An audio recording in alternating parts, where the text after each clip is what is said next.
ఈనాడు ఈ వేదిక మీద మిత్రులు బట్టి విక్రమార్క గారు కావచ్చు, గడ్డం ప్రసాద్ కుమార్ గారు కావచ్చు, లేకపోతే డాక్టర్ కావ్య కావచ్చు, వంశీ కావచ్చు, డాక్టర్ లక్ష్మీకాంతరావు కావచ్చు, డాక్టర్ కవ్వంపల్లి సత్యనారాయణ కావచ్చు, లేకపోతే నాగరాజ్ ఐపీఎస్ కావచ్చు, వీళ్ళందరూ వేదిక మీద ప్రజాప్రతినిధులుగా చట్టసభలకు ప్రాతినిధ్యం వహించడమే కాకుండా వీళ్ళందరికీ కన్వీనర్గా పనిచేస్తున్న డాక్టర్ మల్లు రవి గారు కావచ్చు, వీళ్ళందరి జీవితంలో ఎందుకు రాణించిండ్రు?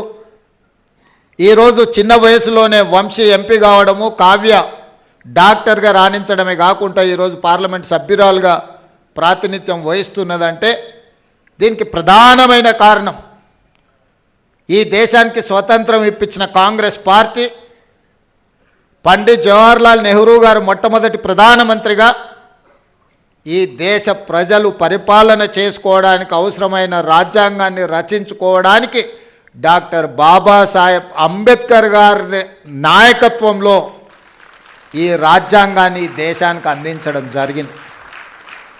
డాక్టర్ బాబాసాహెబ్ అందించిన రాజ్యాంగం, ఆ స్ఫూర్తి ఈనాడు కాంగ్రెస్ పార్టీ ఎస్సీ ఎస్టీ రిజర్వేషన్లు అందించడం ద్వారా సమాజంలో అణిచివేతకు గురైతున్న వీళ్లను, పాలితులుగా ఉన్న దళితులను, గిరిజనులను పాలకులుగా తయారు చేసి పాలసీలను ఈ దేశానికి అందించే అవకాశం కాంగ్రెస్ పార్టీ ఇచ్చింది. అందుకే వీళ్ళు చదువుకొని విద్యలో, ఉద్యోగాలలో, వృత్తి నైపుణ్యంలో కాంగ్రెస్ పార్టీ అందించిన రిజర్వేషన్లను అందిపుచ్చుకొని డాక్టర్లుగా, ఐపీఎస్లుగా, ప్రజాప్రతినిధులుగా ఈరోజు ఈ సమాజంలో రాణించి ఈరోజు ఈ వేదిక మీద నిలబడి మీకు ఆదర్శంగా మీ ముందు నించున్నారు. దీనికి ప్రధానమైన కారణం కాంగ్రెస్ పార్టీ, పండిత్ జవహర్లాల్ నెహ్రూ గారు, శ్రీమతి ఇందిరాగాంధీ గారు.